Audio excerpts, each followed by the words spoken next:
नमस्कार दोस्तों, आज की हमारी वीडियो उस देश के ऊपर है जो कि अपने आप को इस्लाम धर्म का आका कहता है और आज इसी देश में इस्लाम धर्म के ही लोग सत्ता परिवर्तन तक करने को आ चुके हैं। ये वही देश है जो कि न्यूक्लियर पावर का हथियार कहा जाता है और ये दुनिया को मिसाल देता है कि हम इस्लामिक देश है। और इसी देश में आज एक लड़की ने बिना नकाब के सिगरेट जला के इस देश के प्राइम मिनिस्टर का इतना अपमानजनक फ़ोटो को जलाया है। और ये आखिर क्या है पूरे देश की कहानी, आइए हम शुरू करते हैं आज की वीडियो में। चलिए शुरू करते हैं। हाँ, ये मैं बात कर रहा हूँ ईरान के सुप्रीम लीडर आयतुल्लाह खमीनी को, जो अपने देश में प्रोटेस्ट को जबरदस्ती कुचलने के लिए अब कत्लेआम मचाए हुए हैं। धर्म के नाम पर ईरान पर राज करने वाले आकाओं को अपने ही लोगों को मारने पर लगता है कोई पाप नहीं लगता है। आज मास अरेस्ट्स, आगजनी और इंटरनेट शटडाउन से ईरान में हालात बद से बदतर हो चुके हैं। पुलिस के साथ झड़पों में अभी तक 500 से ज्यादा प्रोटेस्टर्स के मारे जाने की खबर आ चुकी है। ईरान की सरकार ने कहा है कि 100 से ज्यादा सिक्योरिटी ऑफिसर्स मारे गए हैं। अगर सरकार का यह दावा सच है, कुछ हद तक भी सच है, तो आप समझ सकते हैं कि आज ईरान ऐसी अराजकता देख रहा है जो पहले उसने नहीं देखा है। उधर अमेरिका और इजराइल, जो सालों से ईरान में तख्ता पलट करने का मौका ढूंढते आए हैं, वो इस मौके को हाथ से नहीं जाना देना चाहते हैं। इसीलिए Israeli prime minister Benjamin Netanyahu ने पर्शियन भाषा में एक बयान जारी किया है प्रोटेस्टर्स के साथ हमदर्दी दिखाते हुए। अमेरिकन प्रेसिडेंट डोनाल्ड ट्रंप ने ईरान पर मिलिट्री इंटरवेंशन तक की धमकी दे डाली। अब खबर यह है कि ट्रंप अपनी टीम के साथ ईरान में दखलंदाजी देने के लिए मिलिट्री ऑप्शंस ढूंढ रहे हैं। लेकिन ईरान वेनेजुएला तो है नहीं कि रातों रात आप सत्ता पलट कर दें। और ईरान ने अब दोनों फ्रंट्स पर लड़ने के लिए अपनी कमर कस ली है। एक तरफ उन्होंने प्रोटेस्टर्स को डेथ पेनल्टी तक देने की धमकी दे दी, वहीं दूसरी तरफ इजराइल और अमेरिका को उनके बेसेस पर अटैक करने की धमकी दी है अगर वो ईरान के मामलों में दखलंदाजी देती है। ईरान पिछले साल जून में दिखा चुकी है कि इजराइल हो, मिडिल ईस्ट के अमेरिकन बेसेस हो, कुछ भी ईरानियन मिसाइल्स के रेंज से दूर नहीं है। अब सवाल ये उठता है कि क्या एक पब्लिक अपराइजिंग, एक मास रिवोल्ट सत्ता पलट कर सकता है?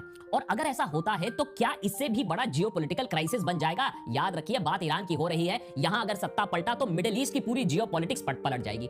इसलिए देशभक्त के आज के एपिसोड में ईरान की कहानी को डिटेल में समझना होगा। क्यों लाखों लोग आज सड़क पर आ चुके हैं, क्या है उनकी मांगे, ये प्रोटेस्ट का जवाब कत्लेआम से क्यों दिया जा रहा है, क्या ये प्रोटेस्ट सच्ची में एक विदेशी कंस्पिरेसी है जैसा कि खमीनी की टीम बताने की कोशिश कर रही है? इन प्रोटेस्ट के पीछे की जियोपॉलिटिक्स क्या है? क्यों ईरान की कहानी में अमेरिका और इजराइल घुसने के लिए तैयार बैठे हैं? और क्या ईरान में दशकों से चलता आया इस्लामिक रिजीम अपने अंत की तरफ बढ़ता दिख रहा है? ईरान में जब इस विरोध प्रदर्शन में 500 से ज्यादा जाने गई, तब जाकर दुनिया ने नोटिस किया कि भाई यहां चल क्या रहा है। लेकिन ये कोई फ्लैश प्रोटेस्ट नहीं है, कोई सडन फिनोमिना नहीं है। ऐसी आग अचानक नहीं लगती है, खासतौर पर ईरान जैसे देश में जहां इस्लाम के आड़ में तानाशाहों का राज चलते आया है इतने दशकों से। लेकिन ईरान के लोग आर्थिक लाचारी में कई अरसे से जी रहे थे। फिर पिछले कुछ महीनों में हालात बद से बदतर होने लगे। अब पिछले साल इजराइल के साथ हुई झड़प, जहां ईरान ने तेल अवीव के ऊपर मिसाइल तो बरसा दिए, लेकिन फिर अमेरिकन बॉम्बर्स ने आकर ईरान की न्यूक्लियर फैसिलिटीज पर हमला बोल दिया। अब इस रंजिश के बीचों बीच ईरान की जो आर्थिक स्थिति थी वो बिगड़ती रही। इन्फ्लेशन कभी 40%, कभी 70% से ज्यादा। इसके बाद बीते कुछ हफ्तों में ईरान की जो करेंसी है वो फ्री फॉल में चली गई। 28 दिसंबर को ईरानी रियाल यूएस डॉलर के मुकाबले अपने ऑल टाइम लो पर चली गई। 1 यूएस डॉलर की कीमत 1.4 मिलियन ईरानियन रियाल हो गया। इसीलिए इस बार ईरान में प्रोटेस्ट किसी यूनिवर्सिटी कैंपस में नहीं, हिजाब बैन की वजह से नहीं, तेहरान के ग्रैंड बाजार से शुरू होती है। कई मायनों में ये ईरान की आर्थिक केंद्र बिंदु इसे माना जाता है। अब जब तेहरान के ग्रैंड बाजार के दुकानों ने स्ट्राइक शुरू की, अपनी दुकानें उन्होंने बंद रखी, तो देखा देखी कुछ ही घंटों के अंदर तेहरान के बाकी दुकानदार भी दुकान बंद करके सड़कों पर आने लगे।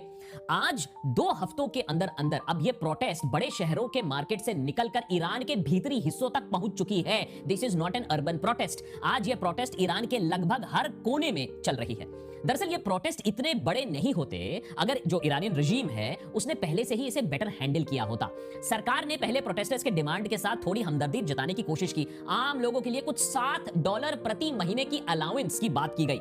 लेकिन जब तक ये अनाउंसमेंट होता तब तक बहुत देर हो चुकी थी। लोग 40% इन्फ्लेशन लगभग 1 दशक से झेल रहे थे। अमेरिकन और यूरोपियन सैंक्शंस ने आम लोगों का जीना पहले से ही मुश्किल करके रखा था और उनकी खुद की सरकार उनके प्रॉब्लम्स को सॉल्व करने के जगह रिप्रेशन, मॉरल पुलिसिंग और न्यूक्लियर आर्मामेंट में लगे पड़े थे। ऐसे में लोगों का गुस्सा सरकार के किसी एक एक्शन या एक डिसीजन के खिलाफ नहीं था, बल्कि पूरी सरकार के पॉलिसीज के खिलाफ था, जो कि $7 महीने की खैरात से बिल्कुल शांत होने वाला नहीं था।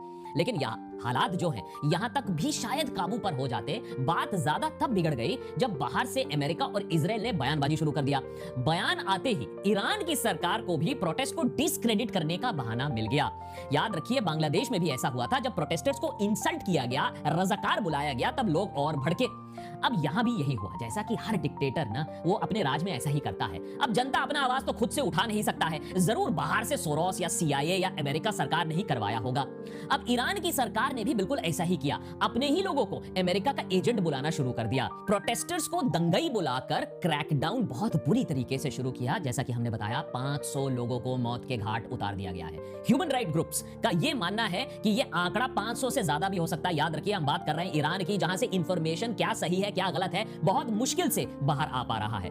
आगजनी ये तो श्योर है कि आगजनी अभी कम होने का नाम नहीं ले रहा है। प्रोटेस्टर्स पर काबू पाने के लिए सरकार ने वहां एक कंप्लीट इंटरनेट शटडाउन भी कर दिया है, ताकि प्रोटेस्ट्स और ऑर्गेनाइज ना हो पाए, वो अपने आप को रास्ते पर कोऑर्डिनेट ना कर पाए। और ये सब होने के बाद क्या होगा नहीं होगा किसी को नहीं पता, लेकिन इतना कन्फर्म है कि अगर ये सत्ता पलट होती है तो ये सिर्फ ईरान की हार नहीं होगी, बाकी भी कंट्री को इसका मुआवजा भरना पड़ेगा। ऐसा पहले नेपाल में देखने को मिला, अब ईरान में देखने को मिल रहा है।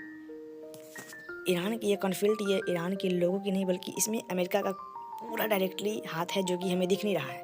अमेरिका को अगर किसी भी देश पे कब्जा करना होता है तो वह पहले हमेशा उस देश के अंदरूनी ताकत को काटता है। जैसे वेनेजुएला पे कब्जा हुआ तो पहले वहाँ के आर्मी को तोड़ा गया और उसके बाद उस देश पे कब्जा किया गया। वैसे ही ईरान के अंदर कॉन्फ्लिक्ट लड़ा जा रहा है ताकि ईरान की सत्ता कमज़ोर हो और हम उस पर कब्जा कर लें।